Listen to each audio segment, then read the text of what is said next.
Good morning બચ્ચા party and welcome to the class of physics with CD Patel.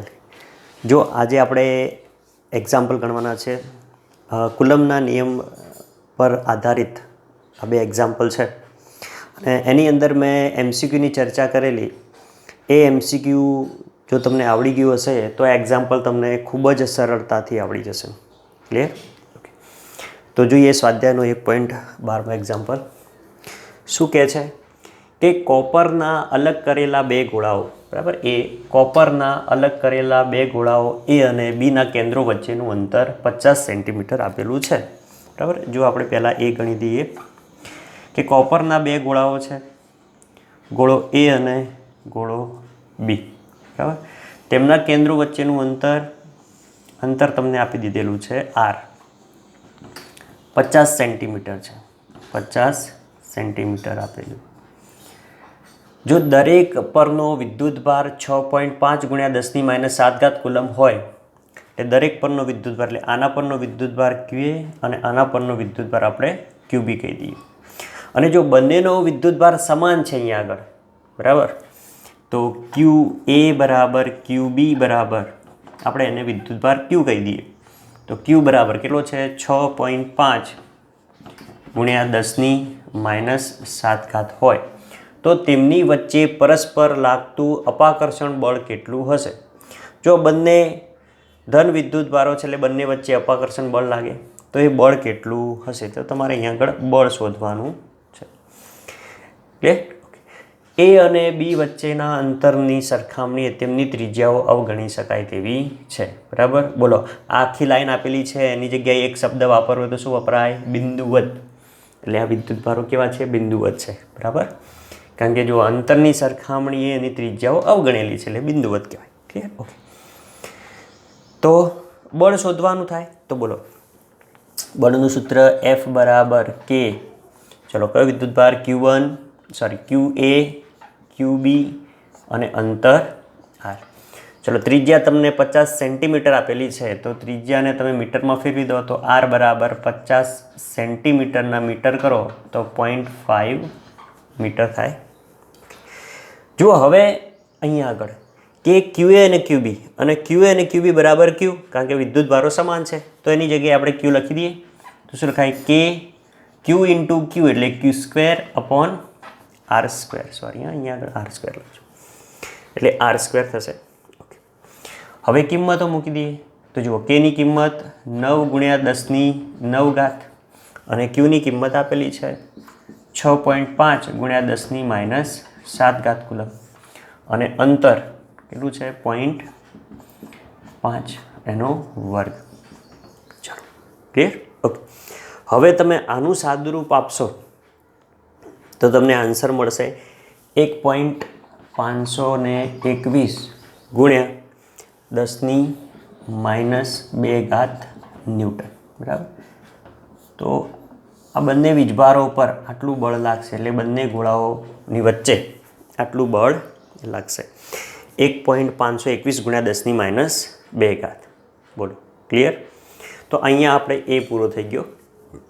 હવે જુઓ બી શું કહે છે કે જો આ દરેક ગોળાઓ પરનો વિદ્યુતભાર બમણો કરવામાં આવે અને તેમની વચ્ચેનું અંતર અડધું કરવામાં આવે તો કેટલું આકર્ષણ બળ લાગશે?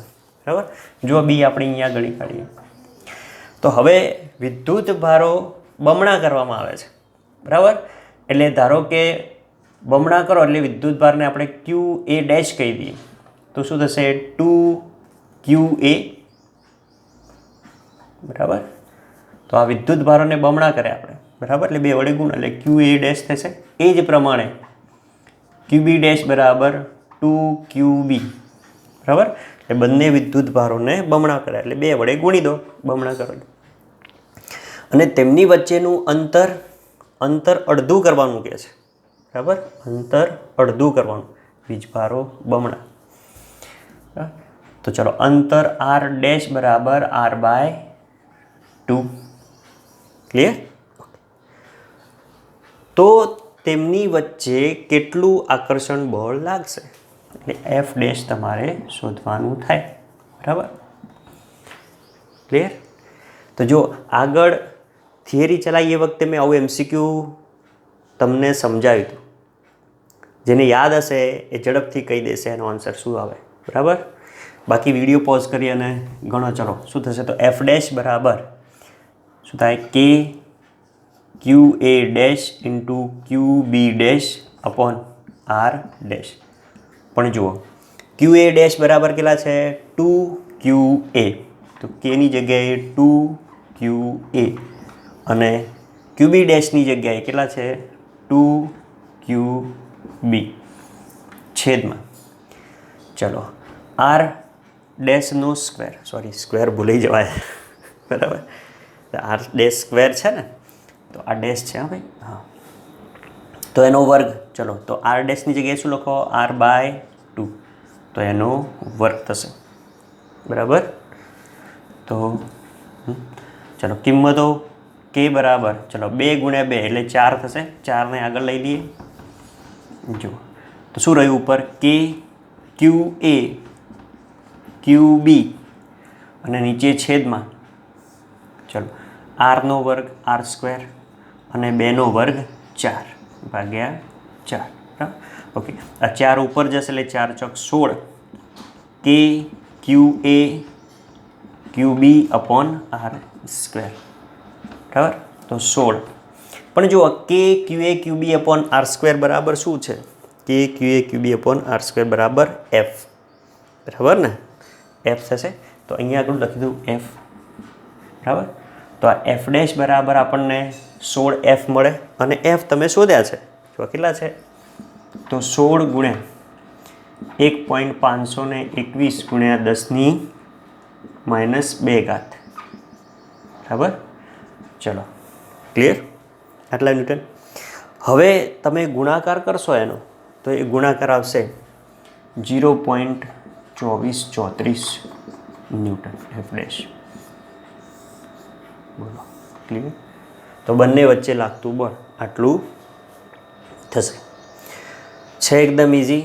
આ વસ્તુ મેં સમજાવી દીધી આગળ કે ભાઈ વિદ્યુત ભારોના મૂલ્યો બમણા કરીને ત્રિજ્યા અડધી કરવામાં આવે તો કેટલા ગણું બળ થાય? 16 ગણું.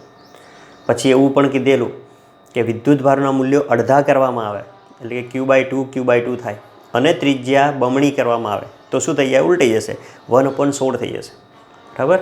આ વાત આપણે કુલમનો નિયમની થિયરી ભણાવીએ વખતે મેં એની અંદર MCQમાં કરેલી છે. તો જોઈ લેજો જરા. તો આ દાખલો આપણે આ પ્રમાણે ગણી શકીએ. ક્લિયર? અચ્છા, હવે બળ કયા પ્રકારનું લાગશે અહીંયા આગળ? તો અહીંયા આગળ બળ છે એ અપાકર્ષી પ્રકારનું જ લાગશે. બરાબર. કારણ કે બંને સજાતીય વિદ્યુત ભારો છે, ધન છે, એટલે આ બળ પણ કેવું થશે? અપાકર્ષી. અપાકર્ષી પ્રકારનું બળ થશે. ક્લિયર? ચલો ઝડપથી સ્નેપ લઈ લો. બીજો એક્ઝામ્પલ ગણીએ. જો હવે સ્વાધ્યાયનો 1.13મો દાખલો. હવે આ સ્વાધ્યાયનો 1.13મો દાખલો છે એની અંદર આ 12મા દાખલાનો ઉલ્લેખ કરેલો છે. બરાબર. એમાં એવું કીધું છે કે ધારો કે સ્વાધ્યાયના 1.12મા દાખલામાં બંને ગોળાઓ એક સમાન માપના છે. એટલે અહીંયા આગળ જે આ બે ગોળાઓ છે એમના માપ એક સમાન છે. એમના વિદ્યુત ભારો તો અહીંયા આગળ સમાન છે જ, પરંતુ હવે એનું માપ પણ કેવું છે? એક સમાન છે. અને ત્રીજો તેમના જેવો જ પણ વીજભાર રહિત ગોળો કેવો છે? વીજભાર રહિત ગોળો. હવે એ ગોળાને પ્રથમ ગોળા સાથે સંપર્કમાં લાવી છૂટા પાડતા, એટલે પ્રથમ ગોળા સાથે સંપર્કમાં લાવી અને છૂટો પાડી અને પછી તરત ત્યારબાદ બીજા ગોળા સાથે સંપર્કમાં લાવી અને બંનેને દૂર કરવામાં આવે તો હવે એ અને બી વચ્ચેનું નવું અપાકર્ષણ બળ કેટલું થશે? જો આ કન્સેપ્ટ આગળ આપણે ભણી ગયા. વિદ્યુત ભારોને પ્રેરિત કરવાની રીતોમાં વિદ્યુત ભારનું પ્રેરણ એની અંદર મેં તમને MCQમાં સમજાવ્યું હતું કે બે ગોળાઓને નજીક લાવી અને છૂટા પાડીએ પછી એ બંને ગોળાઓ પરનો વિદ્યુત ભાર કેટલો થાય? તો દરેક પરનો વિદ્યુત ભાર કેટલો થાય? તો બંનેનો કુલ વિદ્યુત ભાર ભાગ્યા ગોળાઓની સંખ્યા, એટલે બે ગોળાઓ છે એટલે ભાગ્યા 2 કરી દેવા. બરાબર. તો દરેક ગોળા પરનો વિદ્યુત ભાર ભાગ્યા 2 કરો એટલો થાય. બોલો આપણે ઓકે. પણ જો આની અંદરથી સ્વાધ્યાય એટલે કે સ્વાધ્યાય 1.12માંથી આપણે વિદ્યુત ભારના મૂલ્યોની જરૂર પડશે અને અંતરની જરૂર પડશે, તેમની વચ્ચેના અંતરની. અને એના ઉપરથી આપણે જે બળ શોધ્યું એ બળના મૂલ્યની જરૂર પડશે. તો એટલી વસ્તુ આપણે અહીંયા આગળ નોંધી રાખીએ. ચલો કે ભાઈ બે ગોળાઓ છે, ચલો આ કાઢી નાખું છું હવે. તો એ બે વસ્તુ આપણે ખાલી અહીંયા આગળ નોંધી રાખીએ. જુઓ એક જ મિનિટ જરા આપણે ક્લીન કરી દઈએ. જો બે ગોળાઓ છે તો એનો વિદ્યુત ભાર અહીંયા લખી રાખીએ આપણે કે વિદ્યુત ભાર Q બરાબર કેટલો છે 6.5 ગુણ્યા 10⁻⁷ કુલમ અને અંતર R બરાબર ડાયરેક્ટ મીટરનું લખી દઉં છું કે 0.5 મીટર અને એમના લીધે બંને ઉપર લાગતું બળ F બરાબર પહેલાં બે ગોળા વચ્ચે લાગતું બળ 1.521 ગુણ્યા 10⁻² ન્યૂટન. ઓકે, આટલું બળ લાગે છે. ઓકે, તો આનો ઉપયોગ આપણે આ 1.13 કરવાનો છે. આટલી વસ્તુનો. ચલો તો હવે જો બંને ગોળાઓ એક સમાન માપના છે. એટલે કયા ગોળાની વાત કરે છે? ગોળો A અને ગોળો B. બરાબર, એટલે પહેલાં અહીંયા આગળ આપણે આ ગોળો A લઈ લઈએ અને આ ગોળો B લઈ લઈએ. બરાબર, એટલે અહીંયા લખ્યું છે એ પ્રમાણે આપણે લખવું પડે, કારણ કે એક્ઝામ્પલ ગણવાનો છે, પૂછાય તો માર્ક્સ લેવા માટે આપણે લખવું પડે કે ભાઈ ગોળો A અને ગોળો B બરાબર કેવા છે? સમાન માપના છે. સમાન છે અથવા માપ એટલે માપની દ્રષ્ટિએ સમાન છે. એટલે માપ સમાન છે. હવે બંને પરનો વિદ્યુત ભાર પણ કેવો છે? સમાન છે. જુઓ પહેલી રકમમાં તો એ બરાબર કે ભાઈ વીજભાર પણ સમાન છે. બરાબર, હવે એક ત્રીજો ગોળો C બરાબર અહીંયા લખી દઉં છું કે ત્રીજો ગોળો આ પ્રમાણે C. ત્રણ ગોળાઓ બરાબર. ઉભા આપણે ફરીથી થોડીક જગ્યા કરીને દોરીએ કે થોડુંક વ્યવસ્થિત લાગે. કે જુઓ આ A ગોળો A, આ ગોળો B અને આ ગોળો C. હવે A અને B નો વિદ્યુત ભાર સમાન છે એટલે આનો વિદ્યુત ભાર Q અને આનો વિદ્યુત ભાર પણ Q છે. અને ત્રીજો જે ગોળો છે C બરાબર, ત્રીજો તેના જેવો જ ગોળો બરાબર, એટલે ત્રીજો એટલે સમાન માપનો પણ કેવો છે? વીજભાર રહિત. એટલે આનો વિદ્યુત ભાર કેવો છે? 0. બરાબર, એટલે અહીંયા લખીએ ગોળા C નો અથવા તો ગોળો C વીજભાર રહિત છે. હવે શું કહે છે? જો તો કે આ વીજભાર રહિત ગોળાને પ્રથમ ગોળા સાથે સંપર્કમાં લાવી અને છૂટો પાડીએ. બરાબર, એટલે આ C ને ગોળા A સાથે સંપર્કમાં લાવી અને છૂટો પાડો. જુઓ એટલે આ ગોળો A અને વિદ્યુત ભાર. હવે આ ગોળો C બરાબર, અને આપણે સંપર્કમાં લાવીએ આ પ્રમાણે આ C કે જેનો વિદ્યુત ભાર 0 છે. બરાબર, એટલે અહીંયા લખીએ આપણે કે ગોળા C ને એના સંપર્કમાં લાવી છૂટો પાડતા બરાબર દરેક પરનો વીજભાર કેટલો થશે? તો જો આને નજીક લાવી અને હવે છૂટા પાડીએ આપણે. બરાબર, તો આ ગોળો A અને આ ગોળો C બરાબર સંપર્કમાં લાવી અને છૂટા પાડો તો છૂટા પાડતા દરેક પરનો વિદ્યુત ભાર બરાબર, ચલો એટલે બંને પરનો એટલે કે દરેક પરનો વિદ્યુત ભાર સેપરેટલી કેટલો થશે? તો હમણાં કહ્યું એ પ્રમાણે આગળ ભણી ગયા કે બંને વિદ્યુત ભારોનો સરવાળો એટલે Q + 0 ભાગ્યા કેટલા ગોળાઓ છે? 2 ભાગ્યા 2. તો કેટલો આવશે? Q + 0 Q/2. તો દરેક ગોળા પરનો વિદ્યુત ભાર કેટલો થશે? Q/2 Q/2. બરાબર, એટલે A પરનો વિદ્યુત ભાર કેટલો? Q/2 અને C પરનો વિદ્યુત ભાર. ત્યારફર અહીંયા લખો કે ભાઈ ગોળા A પરનો વિદ્યુત ભાર Q/2 અને ગોળા C પરનો વિદ્યુત ભાર પણ Q/2 છે. ક્લિયર? ઓકે, હવે શું કહે છે કે સંપર્કમાં લાવી છૂટા પાડી અને ત્યારબાદ બીજા ગોળા સાથે સંપર્કમાં લાવે. બીજા ગોળો એટલે બી. હવે આ જે ગોળો સી છે એને બીના સંપર્કમાં લાવીએ. બરાબર. તો જો અહીંયા આપણે લાવીએ કે આ ગોળો બી એના સંપર્કમાં હવે ગોળા સીને લાવી. ચલો, બી પરનો વિદ્યુતભાર કેટલો હતો? ક્યુ. અને સી પર સંપર્કમાં લાવીને છૂટા પાડ્યા એટલે આનો વિદ્યુતભાર કેટલો થઈ ગયો? Q/2. તો સી પરનો વિદ્યુતભાર Q/2. હા, જો ભૂલથી પાછો આ નહીં લઈ લો. બરાબર. કારણ કે આને પહેલાં સંપર્કમાં લાવી અને છૂટા પાડ્યા એટલે હવે એનો વિદ્યુતભાર આટલો થઈ ગયો. પહેલાં 0 હતો, હવે આટલો થઈ ગયો. હવે એને ફરી પાછો આપણે બીજા ગોળાને સંપર્કમાં લાવીએ છીએ. બરાબર. હવે સંપર્કમાં લાવી અને ફરી પાછો છૂટો પાડો. તો જો આવું, એટલે આ બી અને આ સી. ચલો, બરાબર. તો હવે છૂટા પાડશો તો એ દરેક પરનો વિદ્યુતભાર કેટલો થશે? બરાબર. તો અહીંયા આપણે જોડે જોડે લખતા જઈએ કે ભાઈ ગોળા સીને બીના સંપર્કમાં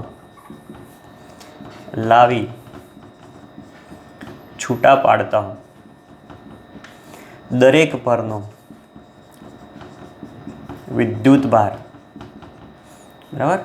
બરાબર. ચલો, શું થશે? તો બંનેનો વિદ્યુતભાર, દરેક પરનો વિદ્યુતભાર બરાબર શું થશે? તો બંનેના વિદ્યુતભારોનો સરવાળો એટલે કે કુલ વિદ્યુતભાર એટલે કે Q + Q/2 ભાગ્યા ગોળાઓની સંખ્યા કેટલી છે? 2. બરાબર. તો ચલો ઉપર સાદુરૂપ આપો એટલે 2 × 2 અને 2 ને 1 3 એટલે 3Q/2 થશે ઉપર. 3Q/2 અને ભાગ્યા 2. એટલે 2 નીચે આવશે એટલે 2 × 2 4 થઈ જશે.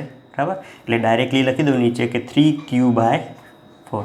એટલે હવે દરેક પરનો વિદ્યુતભાર કેટલો થઈ ગયો? 3Q/4. 3Q/4. એટલે હવે ગોળા બી પર કેટલો વિદ્યુતભાર હશે? 3Q/4. અને ગોળા સી પર કેટલો વિદ્યુતભાર? 3Q/4 હશે. ક્લિયર? બંનેથી દૂર કરવામાં આવે છે. હવે એ અને બી વચ્ચેનું નવું અપાકર્ષણ બળ કેટલું થશે? તો શું કહે છે? એ અને બી વચ્ચેનું. તો જુઓ, એ અને બી. તો હવે એ ઉપર કેટલો વિદ્યુતભાર હતો? જુઓ આ રહ્યો. તો આ એ ઉપર Q/2 અને બી ઉપર કેટલો વિદ્યુતભાર રહ્યો? તો કહે છે 3Q/4. બરાબર. તો હવે એ અને બી પરનું, અથવા તો એ અને બી, હા કેટલું કીધું? વચ્ચેનું, પરનું નહીં, સોરી, વચ્ચેનું અપાકર્ષી બળ એને આપણે F' કહી દઈએ. ચલો, તો F' બરાબર, ચલો શું થશે? તો કે QA/QB/R². પણ જુઓ એ પરનો વિદ્યુતભાર કેટલો?